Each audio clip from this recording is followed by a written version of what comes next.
The Dancing with Wisdom podcast. Hello, and welcome to the Dancing with Wisdom podcast, as we invite you to join us on this quest to make sense of life. My name's Sunil Raheja. And my name is Elliott Frisby. And in the last podcast, we started exploring something from your book, which was chapter 8. And that was 4 vital questions. And I actually read the first paragraph. I'm not going to do that again. Reason being is that I think if you haven't listened to that podcast, I think you need to go back and listen to it, and then you can follow suit. But basically what it did say is that the question number 1 was, the 4 questions are, 1 was being, which was, if I'm going to be a person I can live with, what kind of person will that be? And that did open up quite a lot. It sounds like a simple question. But much bigger, yes. Okay, so question number 2 is relating. Okay, I'll just read this here. How do I relate to others? My family, my friends, straight away, this is going to be a big one. My work colleagues, those who come into my social orbit, and the wider global village. Where do I find the healthy balance between sober seriousness and the fun in life? Yes. Right, let's break that down to 10 podcasts. Okay. Can you just explain that question? There's a lot there. There's a lot there. Okay.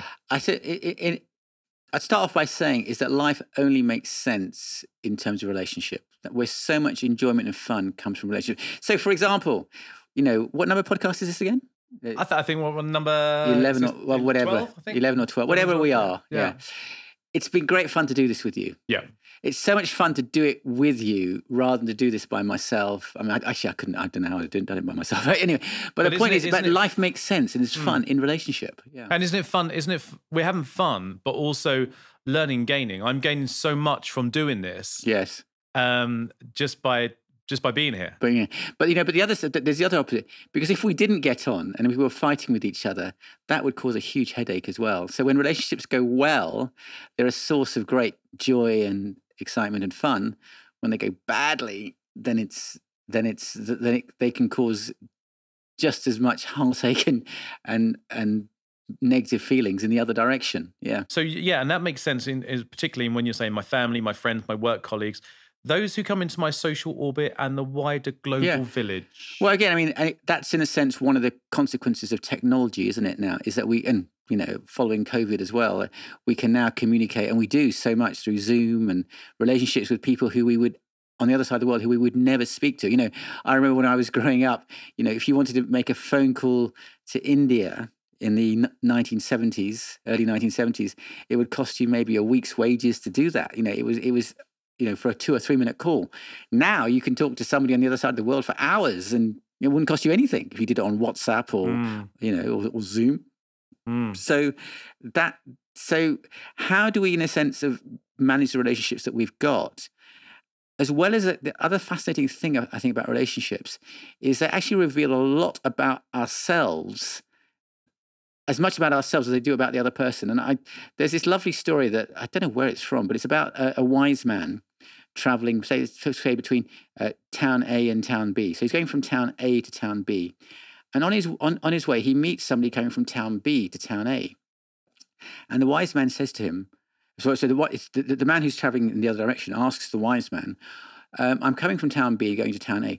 Tell me, what are the people in town A like that I'm going to? And the wise man says to him, tell me, what are the people in town B like? And he says to him, well, they're pretty nasty, really. They're really quite vindictive. They're backbiters. They're gossips. They're slanderers. And he said, oh, okay. That's what you'll find the people in town A to be like. And as he travels along, he meets actually somebody coming the opposite direction going from town A to town B.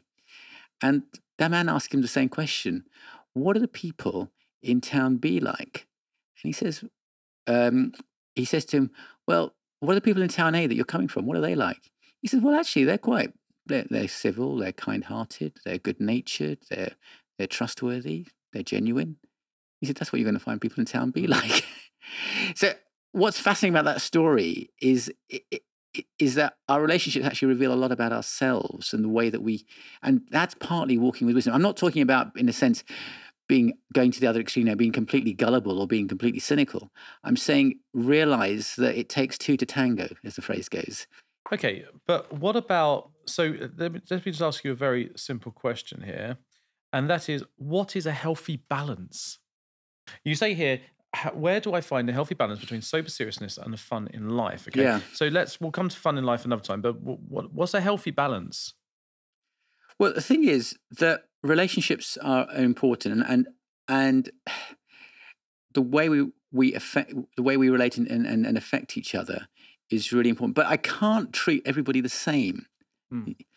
And I've got responsibilities to those who are closest to me in my family, those people who I interact with day to day, those people who I need to interact through work and other relationships. I've only got a certain capacity to be able to relate meaningfully to other people.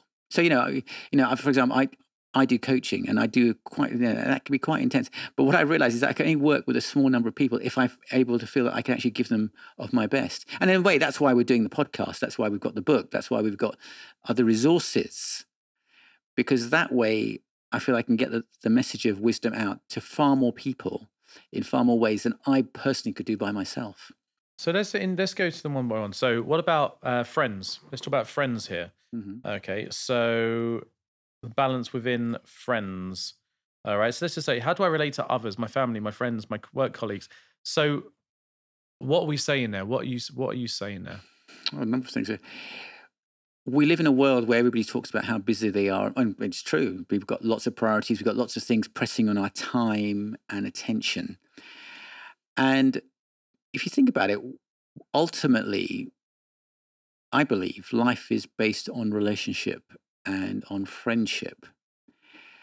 How do I create the capacity and time for the relationships and friendships that are important to me, and not let them get sucked away by the busyness of life and by the other competing interests? Because friendships, if we take that for example, are never pressing on us. They're not urgent. They're not in your face.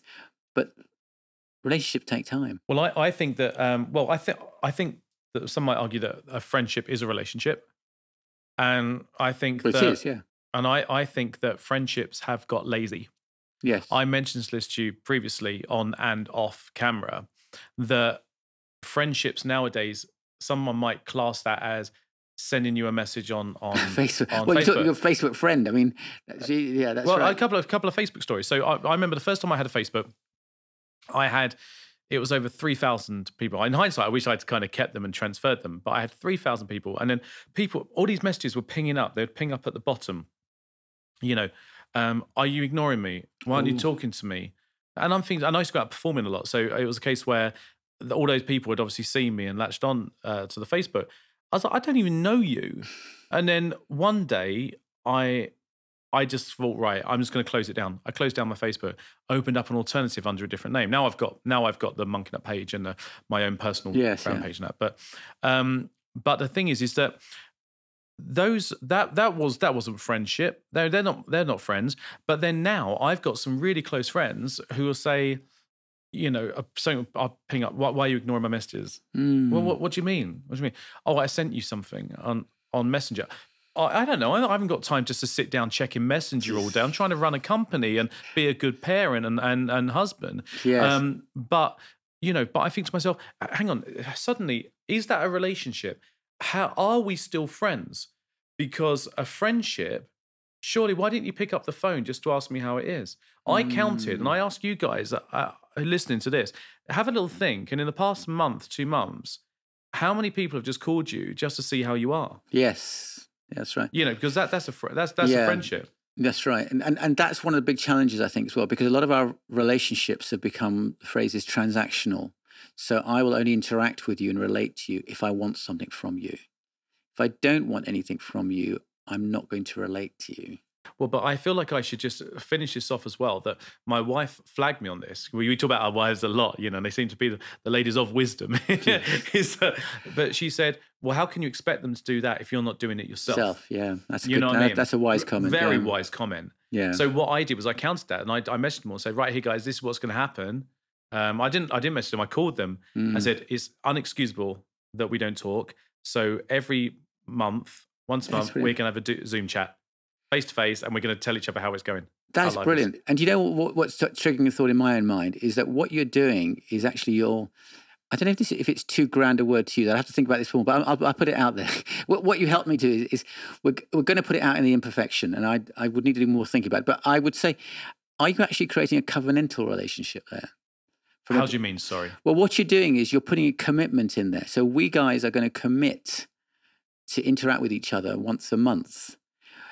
We're not going to be, and we're going to put it in the diary, and we're going to make the time and space just to hang out with each other and just to see how you're doing. It's not because I need you for this job or I need you for something else like that.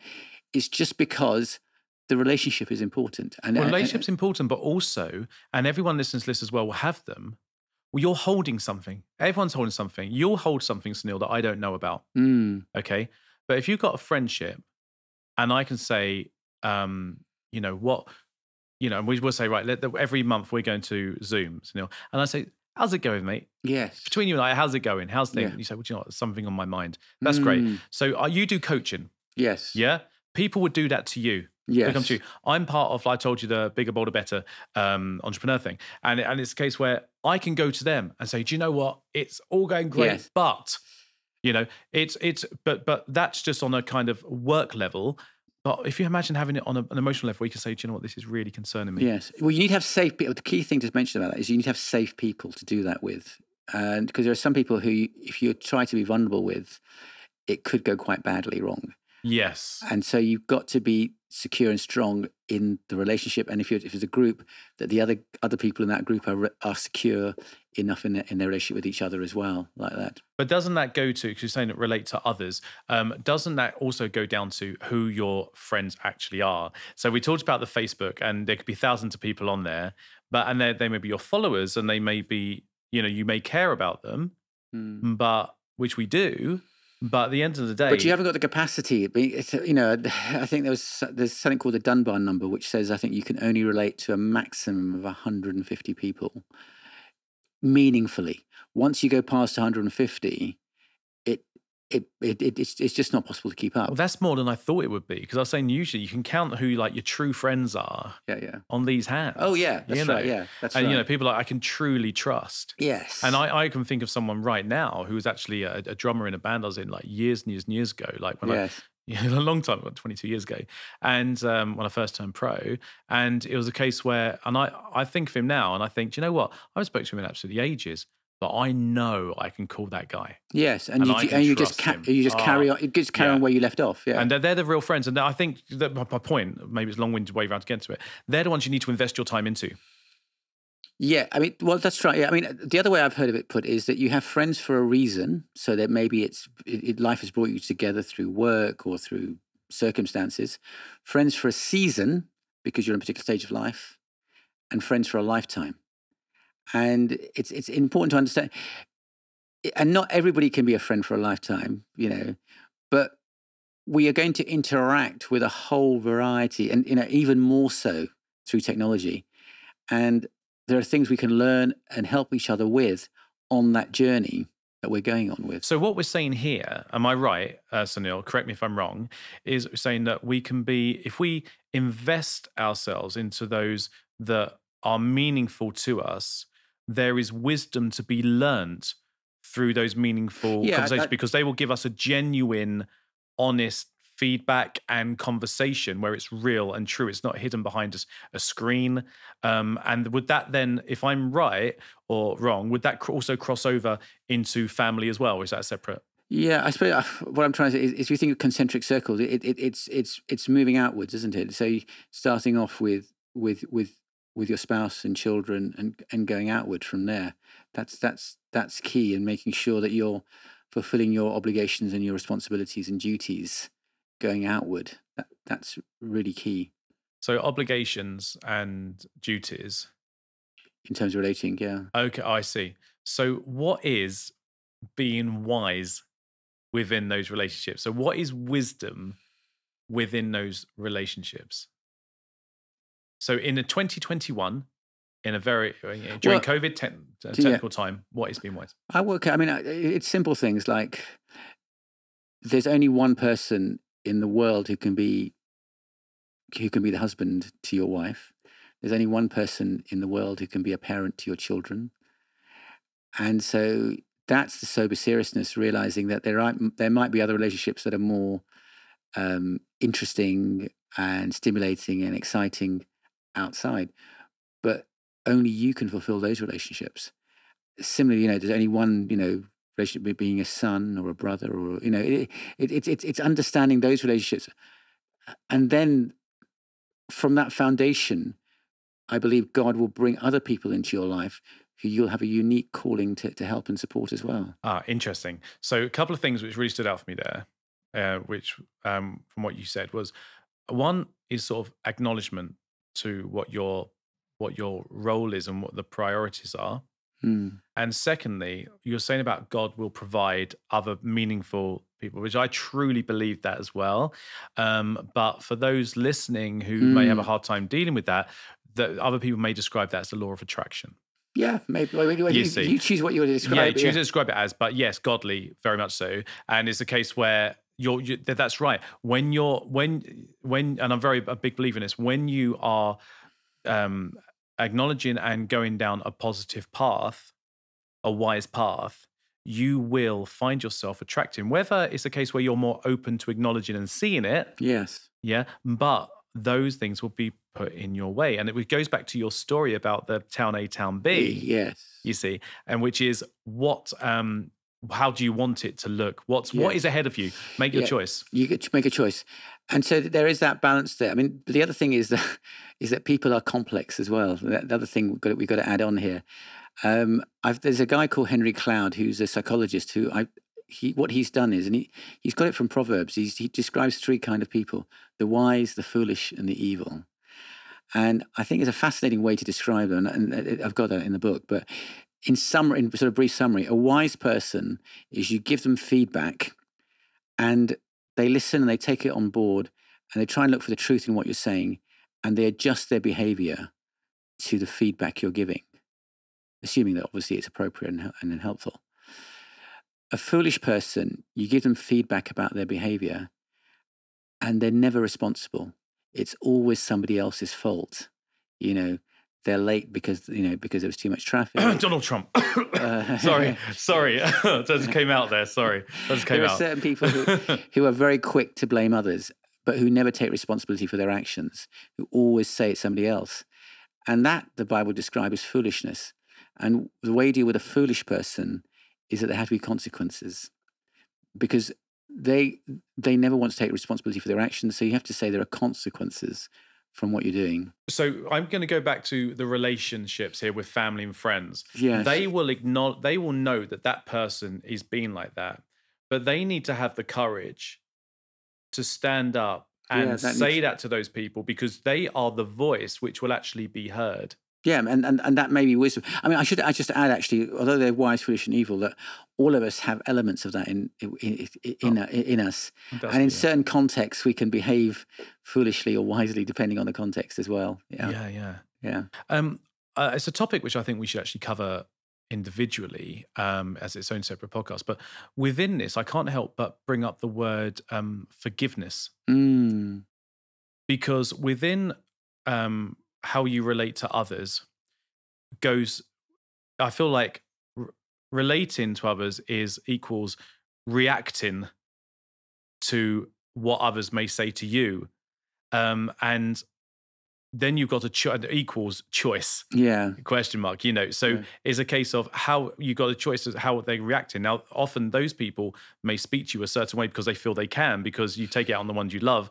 Yes, that's right. So we take for granted often the relationships that are closest to us. Yeah, so we're then going back to the church and Christ and forgiveness. And so going back to more education within that, you can understand that, you can not react, but forgive. Forgive, yes. And then it's actually actively say that, And we talked on the podcast about responsibility. That's in the space between stimulus and response. Yeah. Because somebody's nasty to you, you don't have to be nasty back. You can, if you develop the self-awareness and the space, you can actually choose a different response. You can choose to forgive. Yeah, absolutely. And because I really enjoying this podcast. I mean, I love them all, but I'm really enjoying this one. And I think as well, because most people just want to be heard. I mean, if with relationships, with any type of relationships, whether it's positive, negative, I've talked about the mums talking in the playground, it's a case where people want to be heard. And so acknowledgement must come into there. It's a huge factor. I mean, I think this is one of the sad things in our world today is that people haven't got time to stop and listen. And so often we live in our own bubbles of what we think of how the world should be. And you see it particularly in politics, is that if somebody's got a different point of view or a different opinion, then they're immediately dismissed and put down, almost treated, at times treated with contempt as not a human being. And there really does need to be space to be able to listen and hear each other's stories. Yeah, absolutely. Yeah. Because if someone's coming up and going, I'm really cross with this, and you shouldn't have done that, and you're supposed to be my sister or my brother, or I don't love you anymore. You can say, okay, I'm listening. Yeah. And you can acknowledge, it's like in business, basic business, it's a case of, there's a complaint, I understand that you're upset because A, B, B, B. You're basically saying it back to them. You're saying, I've heard you. Yeah. And you just feel it diffuse. Yeah. You don't have to necessarily agree with what they're saying, but the fact that to be truly listened to and heard is one of the best things that you can ever do for somebody. It's powerful. Absolutely. Okay, so let's summarize. Let's round this up. Yeah. Okay, can you round it up for me? So we've talked about the issue about relating as the second of the 4 vital questions.